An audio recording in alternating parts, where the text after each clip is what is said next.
How do everyone, and welcome back to Royville in 4 color. So this is my second video, and I'm just going to do the same thing I did before. I'm just going to show you what I picked up, and not only from my local comic shop. I accidentally said game store last time, but my local comic shop, and maybe some places other than that. So I want to say that I pick up my comics usually on Saturday, so I'm a week behind. So these aren't the latest issues, but they're the latest issues for me. So without further ado, these are what I got from my local comic shop, my pulls, as they call them, and not really in an order. Let's just see what we got. So the first one I got is Red Sonja. And this is pretty good read. Red Sonja doing what she does, fighting for the weak. However, when I read something like Red Sonja or Conan, a sword and sorcery style story, I like the art to be a little darker.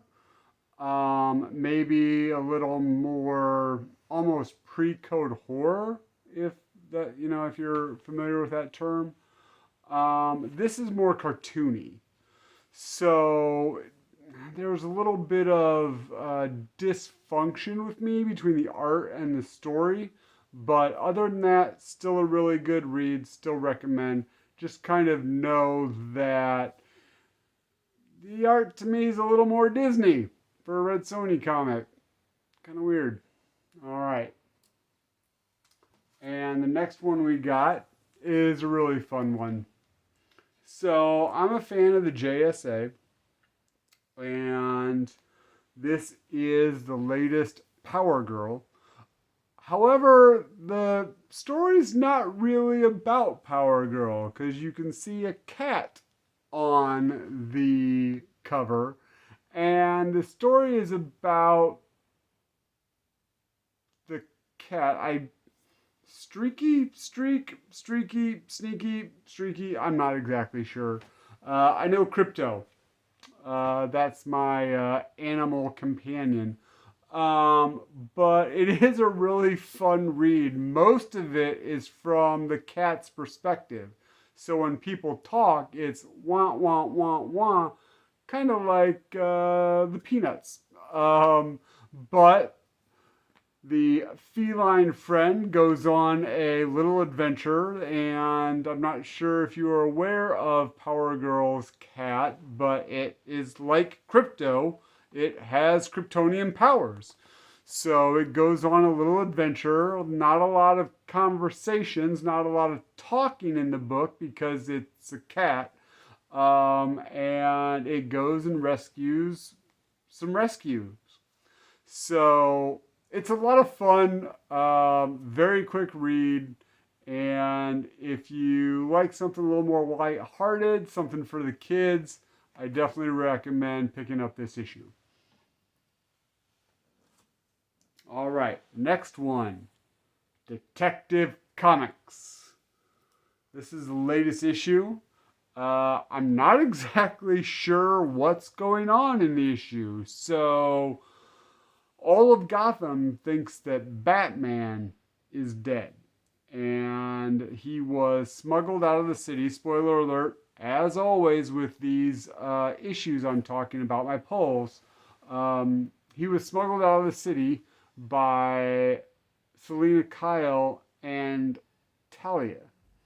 He ends up in this mysterious desert and will find himself as he journeys through the desert to his destination. It's a little weird, a little metaphysical, a lot of dreamy kind of sequences. I do really like the art. The art is extremely evocative of what's going on in the issue. Actually, this art, I think, fits more of a Conan than the Red Sonja art. But, so yeah, so I'm reading it, little metaphysical, kind of having a hard time following. If you remember, not a smart guy. But I did enjoy it. I am wondering how Bruce is going to get out of this one, how it will resolve, and how he'll get back to Gotham. There is a backup story with The Question. I really like it. I like that Maggie Sawyer is The Question now. I did like Vic, but I like Maggie Sawyer as The Question. Or sorry, not Maggie Sawyer. I apologize. Montoya as The Question. I really think she does well, and it's kind of well, Batman's gone. Things still have to happen. Crime still has to be fought and solved. So Montoya goes out and has a little adventure in the comic. Sorry about that, Maggie, but it's Renee Montoya as The Question. Really like it. Really like this issue. Really like where they're taking Batman and just kind of seeing how things work in his brain. I do want to also say, if you saw my first video, the individual that writes this writes the last half of Justice League Dark. So, we might be hearing from them again if I do that review of all those comics. All right, so the next one, and by far one of my favorite reads right now, The Penguin. This is great. Tom King is killing it on this run. I'm usually not a big fan of comics that rely solely on the villain being the main character. Can't really read a Venom comic. I can't really read a Deathstroke comic, even though, as you know, I really like the Titans. I feel that the comic or the villain of a comic shows you about the hero, shows you what the hero really is. And so it's hard for me to read those comics that just basically glorify the villain. That being said, I'm a huge fan of gangster movies. And this is a DC gangster movie. It is beautifully written. It is dark. And the Penguin don't give can't say it, family friendly. However, the way he is coming back into Gotham, there's a little bit of backstory of why he got kicked out of Gotham. He's on somebody else's payroll now. The Penguin is almost kind of a stool pigeon. Stool pigeon? Whatever that term is. However, but he is just letting loose. He is doing what he needs to do to get into a position of power, and it is fun watching him do it. All right. That's The Penguin. One of my must-reads whenever I pick it up. Usually the first on my list. All right. The next one is, and you know, I love my Thor. So the next one is Immortal Thor. Now, I'm really liking this series. So it started with the Elder Gods coming, and Tyrannos, the first god of thunder, coming and basically wanting to wreck Thor's world, Midgard. And there's this huge titanic battle between them. Love that. Now what's going on is Thor was able to delay with the help of some friends, but he was not able to beat the bad guy. So he needs to figure out what he needs to do. And so he turns to his brother, Loki. Yeah, Loki says, "Do you trust me? Because if you trust me, I have to be your villain." So now Loki's rebranded himself. He's not the god of lies. He's the god of tales now, the god of stories. But even that, stories can lie. So he's taking Thor through this journey, and it's really fun. It's really fun to see their interactions. Some of it harkens back to the days of old when there were very adversarial, and then it also definitely shows you about how their relationship has changed over the years and what it is like now. The only thing is, part of the story is being read by a villain, and they're reading a comic book. So you'll turn the page, and then the page will almost become shifted, and then you'll see someone reading the comic you're reading. Yeah, don't really know where that's going yet. But I'm still on board for it. So we'll see where it's going. And the last one for my polls is a comic I'm really enjoying. It's a miniseries. It's right now, it's the big DC crossover, but it has my team on it. So this is Titans Beast World. I think it's the last issue before the last issue, the penultimate issue. And it shows the origin of Hate. And Hate is one of the two main bad guys. And I really, really like the reveal. I did not see it coming. I'm not going to spoil it for you, but oh my gosh. If you have seen my first video, you might realize why I like Hate so much. It's very interesting. I definitely want to see what happens in the last issue, which I should be getting in a couple days. I'm also liking that they are really pushing Amanda Waller, into a prominence as a villain. Now, granted, she's been a villain for quite some time, but she is central in this story, and it's the heroes trying to fight against the establishment and also trying to keep people safe. It's a great read. It's on all cylinders. I love the action. I love the conversations between the characters. There's a scene with Grayson, and you know how much I love Dick Grayson. There's a scene between Grayson and Waller and Peacemaker, and it is great. I strongly recommend this. I strongly recommend the series, and I can't wait to see what happens when it's all over.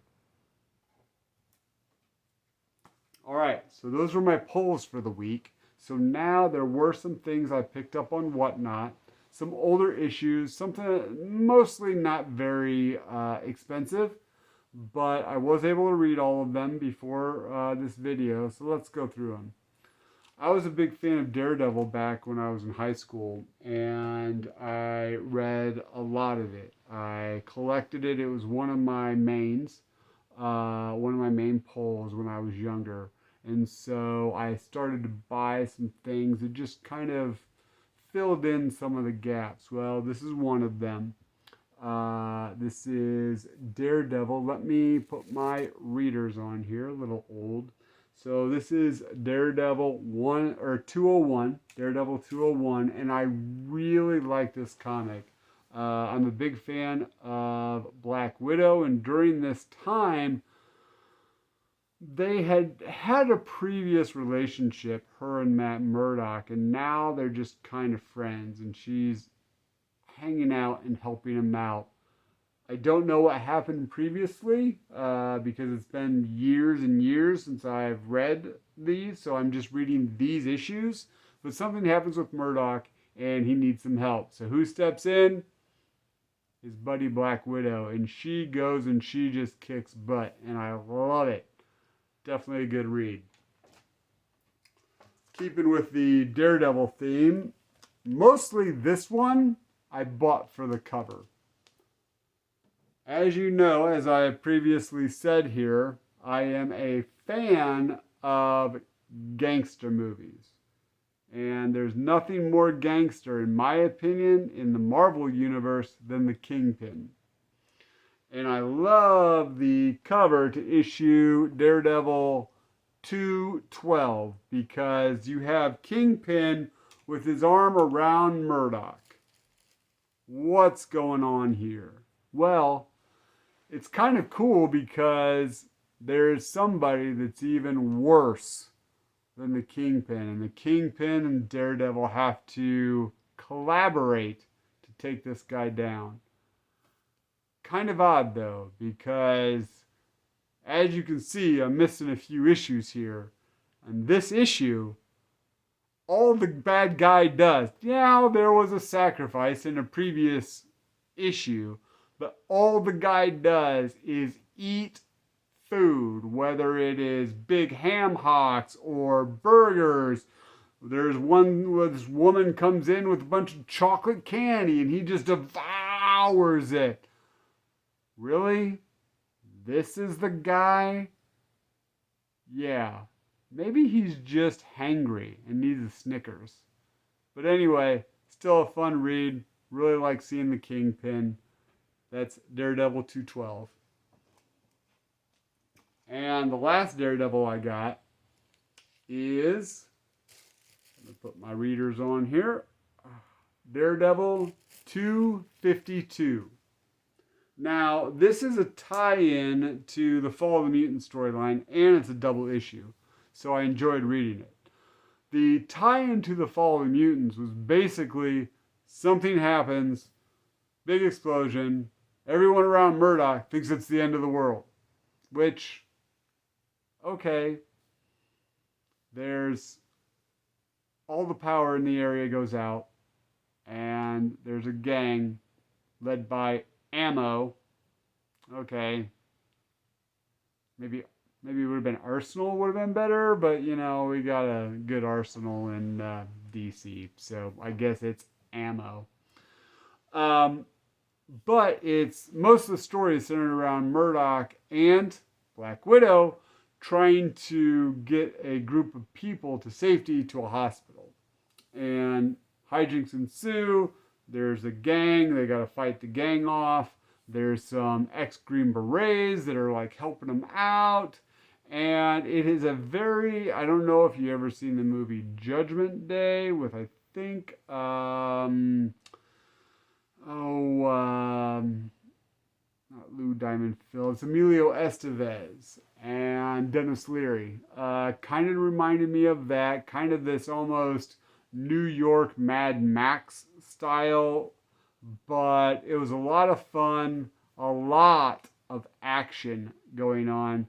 And there was some interesting, there was a little subplot about people thinking it was the end of the world and what they, you know, one lady didn't want to live. There was another one where a younger child that revered Matt Murdock didn't really know what to do. Like, he wanted to be safe. Is he gonna, you know, throw in with the gang, or is he going to stay on the side of the angels with Murdoch? And he can't really find Murdoch right now because Murdoch has to be Daredevil. It's a really interesting read. It's a double-sized issue. If you like the Fall of the Mutant storyline, this is a great tie-in. Strong recommend. All right, now that's actually the last of my Marvel pickups. So I have 2 DC pickups here. The first one I got because it's kind of a key, well, it is a key issue. It is Legends #1. And this is the first appearance of our nemesis from Titans Beast World, the first appearance of Amanda Waller. It's a good issue. It's basically Darkseid decides that he needs to wreck the world and destroy the legends of Earth, basically the superheroes, so that he's the ultimate power, because nobody's scared of talking about Daredevil. Nobody's scared of Darkseid because there's all these legends around. So he sends these creatures to try to kill the legends. There is a fight with, in this issue, there's a fight with the Firestorm, the Nuclear Man, and Billy Batson. And then at the end of it, basically Amanda Waller comes in and starts yelling at people. She's not really in the issue all that much. It's just kind of, she's probably a big person, a big plot point in the story in general. I think this is a 6-issue limited series. But in this issue, she just kind of comes at the end and starts yelling at a general, which, classic Amanda Waller, am I right? Anyway, still a good read. Not sure it's the best introduction, but I did enjoy it a lot. So, now, the last book I have to show is something near and dear to my heart, and if you saw my first video, you are definitely going to know why, and I'm just going to show it to you for all those people that are returning to my videos. I'll give you a brief minute to figure out why.